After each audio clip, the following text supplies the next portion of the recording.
ஒரு தலைவன் என்ன செஞ்சிருக்கணும்? உடனே நிர்வாகிகளை கூப்பிட்டு வச்சு என்ன செய்யலாம், ஏது பண்ணலாம்? தொடர்ந்து தோல்வி வந்து கொண்டே இருக்கிறது. மிக வரலாறு காணாத வீழ்ச்சியை நாம் சந்தித்திருக்கிறோம். இதற்கு என்ன காரணம் என்று அலசி ஆராய வேண்டும். ஆனா அவர் அதை செய்யாம சேலத்துல இருக்காரு. ஏன் அவர் இந்த கூட்டத்தை கூட்டலைன்னா அவருக்கே தெரியும் தோல்விக்கு காரணம் என்ன என்று அலசி ஆராய வேண்டிய அவசியமே இல்லை. தோல்விக்கு காரணம் அவர் மட்டுமே தான். ஒரு நபரின் அடம்பிடிப்பு, ஒரு நபரின் அரசியல் அறிப்பு, ஒரு நபரின் அவசியமற்ற பிடிவாதம், மூர்க்கத்தனம் இந்த இயக்கத்தை முட்டுச்சந்தில் நிறுத்தி கொட்டி கவிழ்த்து நாசமாக்கி கொண்டிருக்கிறது.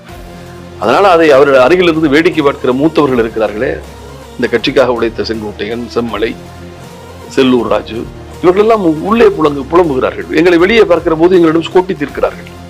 நாங்க வெளியே இருந்து எடப்பாடியை திட்டுறோம், நாங்க மட்டும் தான் திட்டுறோம்னு நினைக்காதீங்க.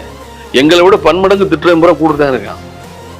அருகிலிருந்தே திட்டிக் கொண்டிருக்கிறார்கள். இல்ல கழகத்தை ஏற்படுத்திருக்கீங்க கட்சி? இல்லை, உண்மை, நான் சத்தியமான உண்மை இல்லை என்று மறுக்க சொல்லுங்கள் பார்ப்போம்.